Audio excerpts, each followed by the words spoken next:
The crystal champagne flute trembles in my hand as I watch my husband wrap his arms around my best friend's waist. They thought I couldn't see them from my corner of the art gallery, but the giant mirror installation betrayed their secret embrace. My name is Hazel, and up until 30 seconds ago, I thought I had the perfect marriage. Mrs. Lucas, would you like to see the next collection? The gallery assistant's voice snapped me back to reality. I forced a smile, gripping the stem of my glass tighter. In a moment, I managed, my eyes still fixed on the reflection. Rome's hand was sliding down Tabitha's back, too intimate for a friendly gesture. My phone buzzed in my clutch, and I nearly dropped it trying to read the message. Look at the mirror. They've been doing this for months. I'm sorry. Sent by an anonymous number. My stomach churned as I watched Tabitha giggle at something Rome whispered in her ear. 8 years of friendship with Tabitha, 12 years of marriage to Rome. Hazel? Tabitha's voice carried across the gallery. You have to see this piece. It's absolutely gorgeous. She waved me over Rome's hand, still resting on her hip. I walked toward them, each step feeling like I was wading through concrete. The artwork they stood before was a shattered mirror reconstructed to form a distorted reflection. How fitting. Isn't it amazing, Tabitha gushed. Her red lips curved into what I now recognized as a guilty smile. The artist calls it beautiful lies. Very appropriate, I said, my voice steadier than I felt. How long have you been appreciating this piece? Rome's hand dropped from Tabitha's hip. Just found it, he said quickly, too quickly. Really? I took a sip of champagne. Because from where I was standing, it looked like you've been appreciating it for quite some time. Tabitha's face paled. Hazel, what are you implying? Don't! I held up my hand. Just don't. My phone buzzed again. Another message. Check his second phone. The one in his gym bag. Password is Lily's birthday. Lily, our 8-year-old daughter. The thought of her made my chest tighten. Everything okay, honey? Rome stepped toward me with concern etched on his face. The same face that had kissed me goodbye this morning, promising to meet me at the gallery after his meeting. You tell me, I said, turning my phone to show him the messages. Is everything okay? The color drained from his face. Tabitha took a step back, her heel catching in the polished floor with a sharp click. Hazel, we can explain. She started reaching for my arm. I jerked away from her touch. Explain what? How my best friend and my husband have been lying to my face? How long, Tabitha? How long have you been sleeping with my husband? The gallery grew quiet. Other patrons pretended not to stare, but I could feel their eyes on us. Rome moved between us, his voice low. Not here, Hazel. We can talk about this at home. Home? I laughed. The sound is brittle and sharp.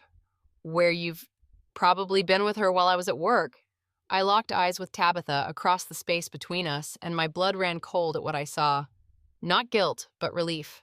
The truth was finally out, and she looked relieved. The bathroom tile felt cool against my forehead as I knelt over the toilet, heaving up nothing but bile and broken dreams. 3 hours had passed since the gallery, and I still couldn't stop shaking. Mommy? Lily's small voice came through the door. Are you sick? I wiped my mouth with the back of my hand. Just a little tummy ache, baby. Go back to bed. Daddy said, You're mad at him. Of course he did. I stood up, splashing cold water on my face before opening the door. Lily stood there in her Hello Kitty pajamas, clutching her stuffed elephant.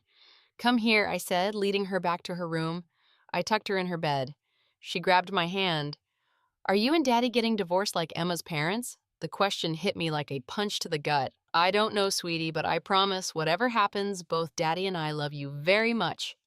After kissing her goodnight, I found Rome waiting in our bedroom. He sat on the edge of the bed, head in his hands. She understands me, he said quietly. What? I said disgustedly. Tabitha, she understands me in ways you never could. I grabbed the nearest object, his phone charger, and hurled it at him. Understands you? I've spent 12 years trying to understand you. That's exactly it. He stood up, running his hands through his hair. You try. You're always trying so hard to be the perfect wife, the perfect mother. It's exhausting. And Tabitha isn't exhausting. I laughed bitterly with sweet, perfect Tabitha, who's been playing both sides. My best friend who's been fucking my husband behind my back. Don't be crude. Crude? I yanked open his gym bag, pulling out the second phone. Let's talk about crude. Let's talk about these messages you've been sending her. His face darkened. You went through my phone? The password was pretty easy. Our daughter's birthday. Really, Rome, that's just sick? He lunged for the phone, but I held it away. Want me to read them out loud? The parts where you tell her how much better she is than me, or maybe the pictures you sent? Give me the damn phone, Hazel. Or what, you'll hurt me? I stepped closer, my voice dropping. Newsflash, you already did. The silence stretched between us like a rubber band about to snap. Finally, he grabbed his keys. I'm staying at Tabitha's tonight, he said.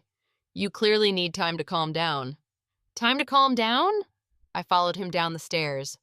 Time to accept that my husband and best friend have been laughing at me for months. He paused at the door. It wasn't like that. We didn't mean for this to happen. Get out! My voice was ice. Get out before I wake Lily and let her see exactly what kind of man her father is. After he left, I stood in the dark kitchen staring at the family photos on the wall. Happy moments frozen in time. Lies, all of them. My phone buzzed with a text from Tabitha. We need to talk, please. I deleted it without responding and walked back upstairs to Lily's room. She was sleeping peacefully, unaware that her world was about to change forever. Watching her chest rise and fall, something hardened inside me. I promise, I whispered. I won't let them hurt you like they hurt me. My father's law office always smelled like leather and power. I sat across from his massive desk, watching him review the documents I'd brought. Bank statements, text messages, photos, evidence of Rome's betrayal laid bare in manila folders. He's been moving money, Dad said, his reading glasses perched on his nose. Small amounts at first, then larger transfers starting 6 months ago. He looked up at me. To an account in Tabitha's name? How much? Nearly $200,000. He slid a paper across the desk. He's been planning this, sweetheart. The question is, what are you planning? Before I could answer, his secretary buzzed in. Mr. Harvey, Brandon Lucas is here demanding to see you. Dad pressed the intercom. Send him in. Rome's brother burst through the door, his face red with anger. Really, Hazel, running to Daddy already. Careful, Brandon, Dad warned. This is my office, and that's my daughter you're speaking to. Your daughter is trying to destroy my brother's life. Brandon slammed his hands on the desk. He made a mistake. People make mistakes. I stood slowly, my voice steady. A mistake is forgetting an anniversary. A year-long affair with my best friend while embezzling our savings, that's a choice. He loves you. He loves my money. I cut him off. And the reputation that comes with being married to a Harvey. Did you know about the affair, Brandon? Did you help him hide it? His hesitation told me everything. Get out, Dad said quietly, before I call security. Brandon straightened his jacket. This isn't over, Hazel. You're going to regret this. After Brandon left, Dad handed me a thick folder. These are the records we subpoenaed from his private account. You might want to sit down for this. Inside were more transfers, larger ones dating back 2 years. Properties purchased in Tabitha's name investment accounts I'd never known about. But what made my hands shake was a document at the bottom. Papers for a private investigator. He was having me followed, my voice cracked. Looking for dirt, Dad confirmed. Trying to build a case for custody of Lily. The room spun. I gripped the edge of the desk until my knuckles turned white. I want everything, I said finally. The house, Yalal's, full custody, every penny he's hidden. It won't be easy. He'll fight back. Good. I straightened my spine. Let him fight. I've got nothing left to lose. Dad's phone buzzed. He read the message and smiled grimly. Except we have something he doesn't know about. Remember his assistant, Natalia, the one he fired last month? I nodded. She just agreed to testify. Apparently she has emails, recordings, proof that he and Tabitha were planning this for years. They were going to wait until Lily started middle school, then filed for divorce, claiming you were an unfit mother. The fury that rose in me was cold and clear. When can we file? Tomorrow morning. Dad reached across the desk and squeezed my hand. But Hazel, are you sure you're ready for this fight? It's going to get ugly. I thought of Lily's innocent face, of Tabitha's relieved smile at the gallery, of Rome's smug, she understands me. I'm not just ready, Dad. I pulled out my phone and deleted Rome's number. I'm going to make them wish they'd never met me.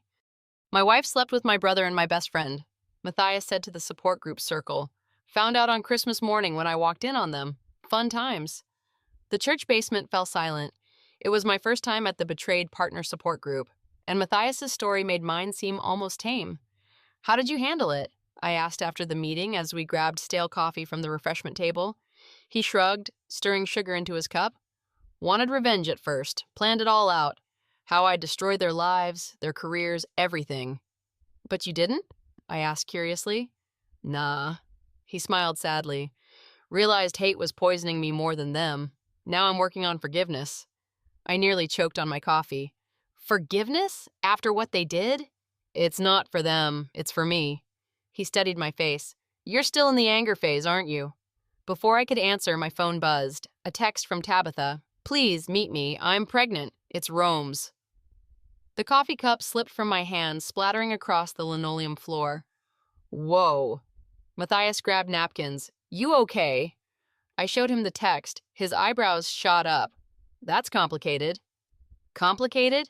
I laughed hysterically. She's having my husband's baby while we're in the middle of a divorce. Complicated doesn't begin to cover it. What are you going to do? Meet her. I grabbed my purse. Want to watch me not forgive someone? Matthias insisted on driving me to the cafe where Tabitha waited. You're shaking, he said. At least let me wait outside. Tabitha sat at an outdoor table, her hand resting on her still flat stomach.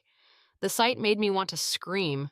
Thank you for coming, she said as I sat down. Save it. How far along? 10 weeks, she pushed a sonogram photo toward me. I pushed it back. Were you ever going to tell me, or just wait until you and Rome could use it against me in court? It wasn't supposed to happen like this. Tears filled her eyes. We were going to wait until Lily started middle school. Yeah, I know about your plan. I leaned forward. Did Rome tell you he was having me followed? That he was building a case to take my daughter? Tabitha's face went white. What? No, he said... I interrupted her. Let me guess, he said he loved you and that you understood him? That once we divorced, you'd be one big happy family. She nodded slowly. Funny thing about liars, Tabitha, they lie to everyone. What do you mean? I pulled out my phone, showing her the bank statements. These transfers to your account, he's been moving them again to an account in Cancun under another woman's name. You're lying. But her hands shook as she looked at the statements. Ask him about Jessica, his yoga instructor. I stood up. Congratulations on the baby. I hope he understands you both. Matthias was waiting by his car. How'd it go?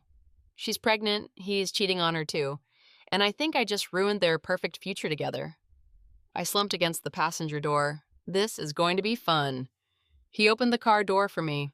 Well, that's interesting. He grinned. Want to get real coffee and talk about healthier coping mechanisms. I looked back at Tabitha, still staring at the bank statements, and felt something shift inside me. Nah, I said. I think I need something stronger. Are all accounts frozen? I asked Dad over the phone while watching the bank's website refresh. As of 9:00 a.m. He sounded pleased. Should be hitting Rome right about. My phone exploded with notifications and Rome calling. Tabitha calling. Even Brandon was trying to reach me. Now, Dad finished. How's Lily? At school, thankfully, missing her dad, but... A pounding at my front door cut me off. Gotta go. Rome's here. Want me to call the police? Not yet. I hung up and opened the door. Rome burst in, face flushed with rage. What the hell did you do? Protecting my assets, I said as I crossed my arms. Funny how you're more worried about money than your daughter? I can't even buy groceries. He ran his hands through his disheveled hair. The mortgage payment is due.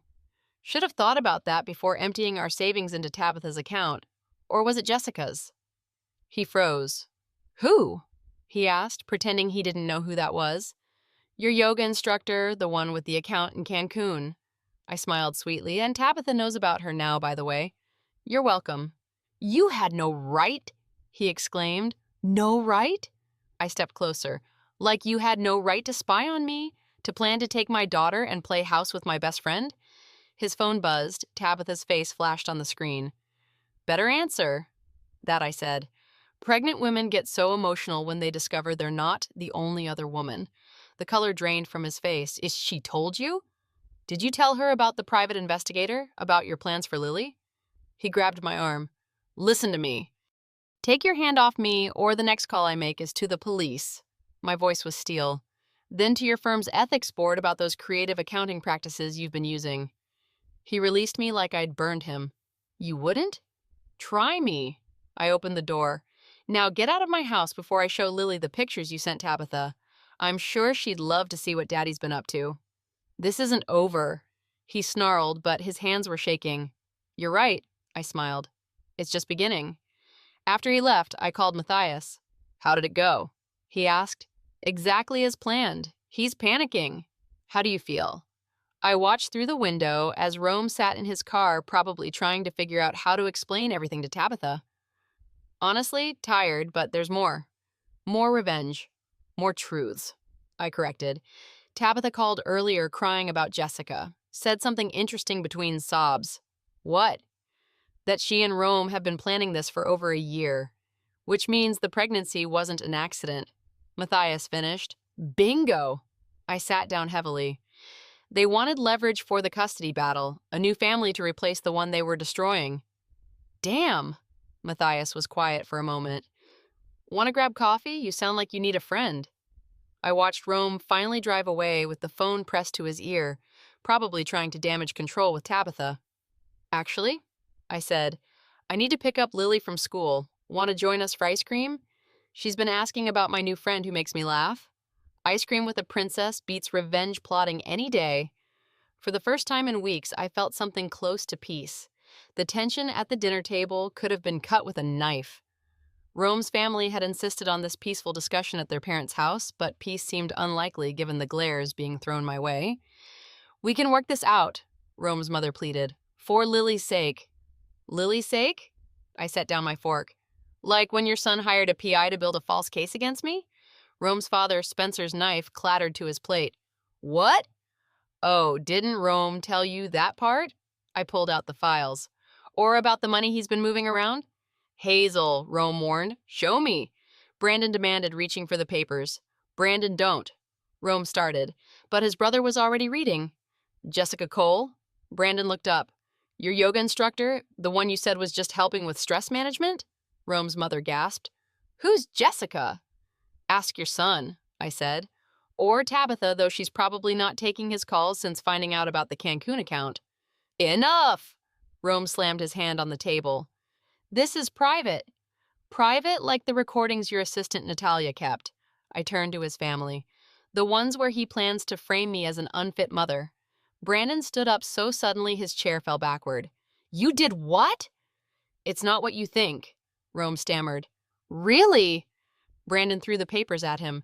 Because I think you're not just a cheater, you're a thief and a liar. Whose side are you on? Rome demanded. The side of truth. Brandon turned to me. I'm sorry, Hazel, I didn't know the full extent of his betrayal. Know what? Rome's mother asked. That your perfect son has been planning to destroy me for over a year, I said quietly. That Tabitha's pregnancy wasn't an accident. That they were going to wait until Lily started middle school to blindside me with a divorce and custody battle. The silence was deafening. Is this true? His mother whispered. Rome's face hardened. You don't understand. I understand perfectly, Brandon cut in. You're going to lose everything, brother, and you deserve to. You're my family, and Lily's my niece. Brandon moved to stand beside me. I won't help you hurt Lily or her mother. My phone buzzed. A text from Natalia. Found more recordings. He's been talking to Jessica about moving to Mexico after the divorce. I showed the message to Brandon. His face darkened. Planning to abandon your daughter too? He asked Rome. I can explain. Save it for your lawyer. I stood up. Thank your brother, he just saved you from what I was really planning to do with all this information. What do you mean? Rome asked. Brandon's right. You're going to lose everything. But now instead of destroying you publicly, I'll let you keep your dignity, for Lily's sake. I headed for the door. The divorce papers will be ready tomorrow. Sign them or the recordings go public. Brandon turned to me. Wait, what recordings? The ones where he admits to embezzling from his firm. I smiled grimly. Like I said, he gets to keep his dignity as long as he gives me what I want, which is full custody, the house, and enough money to give Lily the life she deserves. Sometimes the best revenge isn't destruction, it's mercy. The next day in my dad's office, you're a better person than he deserves. No, I said. I'm just a better parent than he'll ever be. The memory of Lily's first steps flashed through my mind as I watched Rome sign the divorce papers. In our living room, she had wobbled across the carpet into his waiting arms. Now he was signing away his right to be there for her future steps. Initial here. Dad pointed to another line. And here. Tabitha sat in the corner. Her pregnancy is now visible beneath her loose dress. She hadn't looked at me once. Is this really necessary? Rome asked, pen hovering over the final page. Full custody? Would you prefer I play the recordings for everyone? I kept my voice neutral. The ones where you discuss abandoning your daughter for a new life in Mexico? His pen scratched across the paper. Smart choice. Dad gathered the documents. The transfer of assets will be complete by tomorrow. And the recordings? Tabitha spoke for the first time with her hand protectively over her stomach. Stay private, I said, as long as you both stay away from Lily. She's my daughter. Who? You were willing to traumatize for your own selfish plans. I stood up. You get supervised visits once a month. Take it or leave it. You can't, he said, defeated. Actually, she can. Dad interrupted. Unless you'd like the ethics board to hear about your creative accounting. Rome kept quiet. Tabitha started crying softly. We never meant, she began. To get caught, I finished. Save it. Your baby deserves better than a father who abandons his children and a mother who betrays her best friend. A knock at the door interrupted us. Natalia, Rome's former assistant, stood there with a USB drive. Perfect timing, I said. Come in. Rome's face went pale. Natalia. Hello, Mr. Lucas. She placed the USB on the table. I brought the backup copies, Mrs. Lucas, and something else you should know. Don't, Rome warned. Jessica is not the only one, Natalia continued. There were others, many others. Tabitha's head snapped up. What? At least 5 that I know of. Natalia turned to Tabitha, including his current receptionist, Scarlett. The sound Tabitha made was somewhere between a laugh and a sob. While I'm carrying your child, Tabitha, please, save it. She grabbed her purse. I'll have my lawyer contact yours.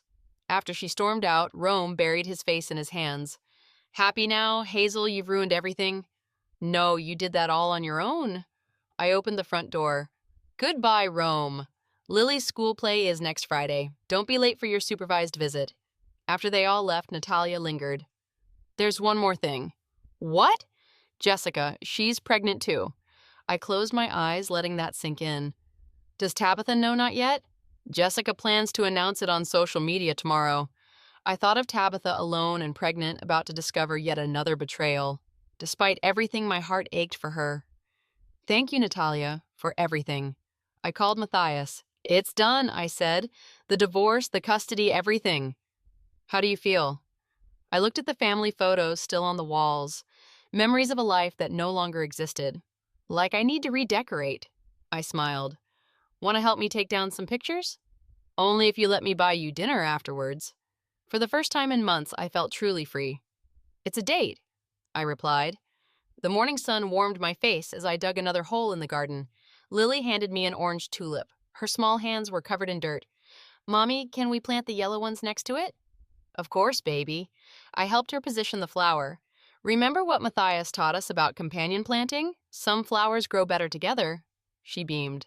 Like you and Matthias. I laughed, brushing soil from her cheek. Speaking of Matthias, he's bringing lunch soon. Should we plant his favorite flowers too? The purple ones. She ran to get them, nearly colliding with Matthias as he came through. The garden gate was open. Whoa there, princess. He caught her before they collided, lifting her, swinging her around.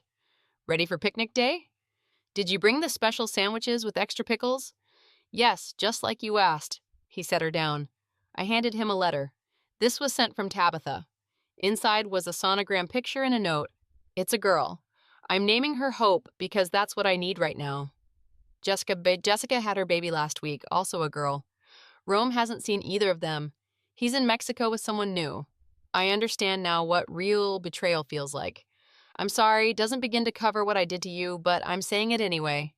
I'm sorry, Hazel. You deserved better. We all did. Oh, wow. Are you okay? Matthias handed me back the letter. Actually, yes. I tucked the letter away. Want to help us plant some flowers? Can we make a heart shape? Lily asked, pulling Matthias toward her flower pile. Only if it's orange. He winked at me. Watching them arrange flowers together, I felt the last pieces of my old life finally settle into place. The anger, the betrayal, the need for revenge, it had all transformed into something else. Not forgiveness exactly, but acceptance. My phone buzzed. A text from Brandon. Rome's firm found the missing money. They're pressing charges. Thought you should know. I showed Matthias the message. Karma, he said softly. You didn't even have to do anything. Mommy, Lily called. Look what we made. They had arranged the flowers into a messy heart, orange and pink blooms creating a pattern that was beautifully imperfect. It's not straight, Lily frowned. The best hearts aren't, Matthias told her. They're just real. I joined them in the dirt, helping Lily plant the remaining flowers. Matthias's hand found mine as we worked, and I didn't pull away. Can we do this every weekend? Lily asked. She looked between Matthias and me. You laugh more now, Mommy. Yeah. I squeezed Matthias's hand. I do. Later, as Lily napped on the picnic blanket, Matthias helped me clean up Tabitha's letter. He said, You sure you're okay? I'm better than okay. I looked at our garden heart, at Lily sleeping peacefully, at the man who had shown me that healing was possible. I'm free. He pulled me close, his kiss tasting of sunshine and new beginnings. Ready to plant more flowers? He whispered. I looked at the garden we'd created from bare earth, at the life I'd rebuilt from broken pieces. I smiled, yes. Lily stirred on the blanket. Some gardens, I realized, grow more beautiful after the storm.